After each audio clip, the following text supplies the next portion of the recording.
Edlin? Taga-Pasig po ako. Taga Pasig. Barangay Santa Lucia, Pasig City. Ilang taon na ba si Nanay Edlin? 42 po. Magra-running 43 po ako sa katapusan. Wow. Magbe-birthday Ay, po. advance. Happy birthday. Thank you Happy po. birthday. Nanay Edlin, ilan po ang trabaho nila? Mahigit po 10. Mahigit sa Po. Nagra-racket po kasi ako mahigit 10. Ano po yan? Opo.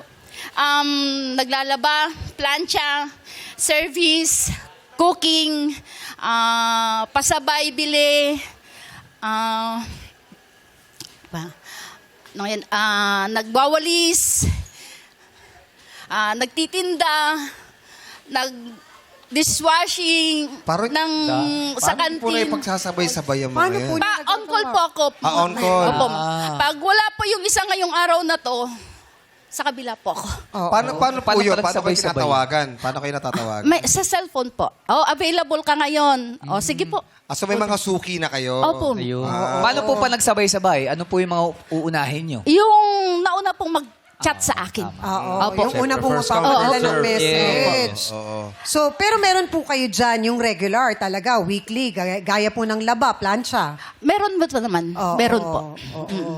Bakit po ganun kayo kasipag? Bakit May kailangan college po duma- ako. Ha? May college po ako. 5 pong anak ko. Tapos, 2 na po sana yung college ko. Kaso lang, nahinto po siya dahil po sa financial na rin. Tapos, hindi niya kaya kasi pinagsabay yung study at saka trabaho. Opo. Tapos, yung panganay ko is second year college na. Yung sumunod is grade 12. Next year po, magka-college na rin. May grade 4 po ako. May kinder po ako. Meron Tapos, po ba kayo asawa?